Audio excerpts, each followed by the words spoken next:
वो रात वो रात मैं कभी नहीं भूल सकता। जब मैंने कब्र नंबर 223 का दरवाजा खोला तो अंदर से जो आवाज आई वो इंसानी नहीं थी। वो एक चीख थी, एक ऐसी चीख जो मेरी रूह को कंपा गई। और फिर मैंने उसे देखा, वो खूबसूरत चेहरा जिसके पीछे छुपा था एक खौफनाक राज। अगर तुम्हारे पास दिल है तो सुनो। ये कहानी सिर्फ कागजों पर नहीं बल्कि मेरी जिंदगी का सच है। ब्रिटिश जमाने का ये कब्रिस्तान शहर के बाहरी इलाके में स्थित है।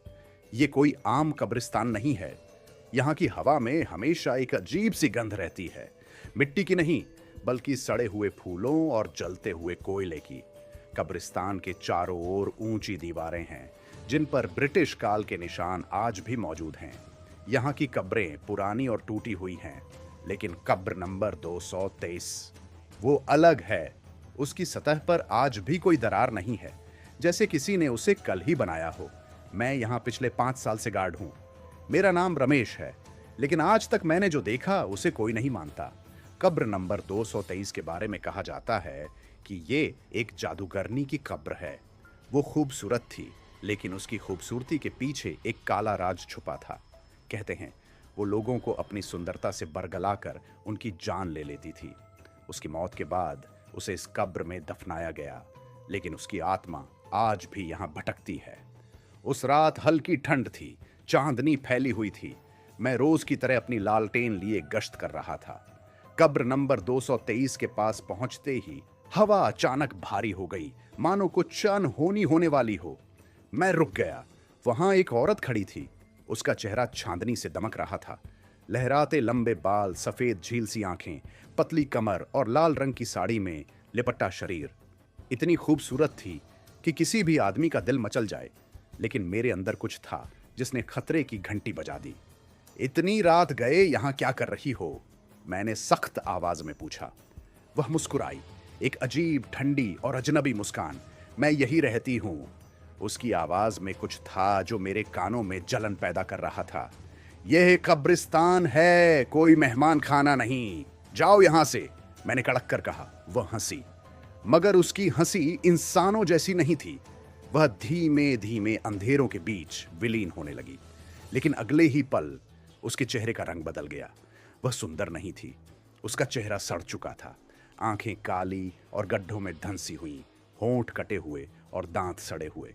उसकी उंगलियां लंबी और नुकीली हो गई थीं। मैंने जोर से चीख मारी, लेकिन मेरी आवाज जैसे उसी कब्रिस्तान की मिट्टी में दब गई।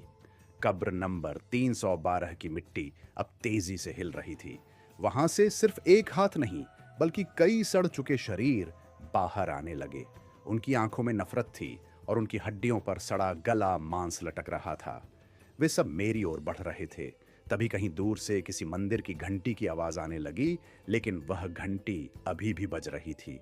उसकी आवाज में एक अजीब सा आदेश था, मानो वह किसी शक्ति को नियंत्रित कर रही हो।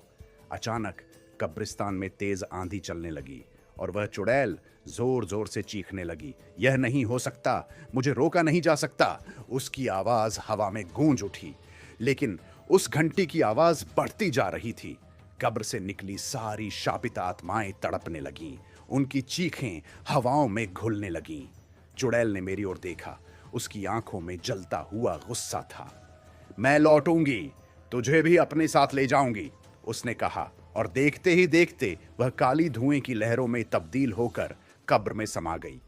कब्र नंबर 312 की मिट्टी फिर से स्थिर हो गई। चारों ओर फैली आत्माएं अब शांत हो चुकी थीं। पेड़ अपनी जगह पर वापस झुक गए। कब्रिस्तान में फिर से सन्नाटा पसर गया। मैं वहीं जमीन पर गिर पड़ा। मेरी सांसें तेज चल रही थीं। मैं जानता था कि मैं बच गया था, लेकिन यह भी जानता था कि वह शापित आत्मा मरी नहीं थी। वह बस इंतजार कर रही थी सही समय पर लौटने के लिए। उस रात के बाद मैंने कब्रिस्तान छोड़ दिया, लेकिन हर रात जब भी हवा तेज चलती है मुझे वही फुसफुसाहट सुनाई देती है, रामलाल, मैं लौटूंगी। और मैं जानता हूं कि वह दिन दूर नहीं जब कब्र नंबर 312 की मिट्टी फिर से हिलेगी और वह चुड़ैल अपनी अधूरी प्यास मिटाने के लिए लौटेगी।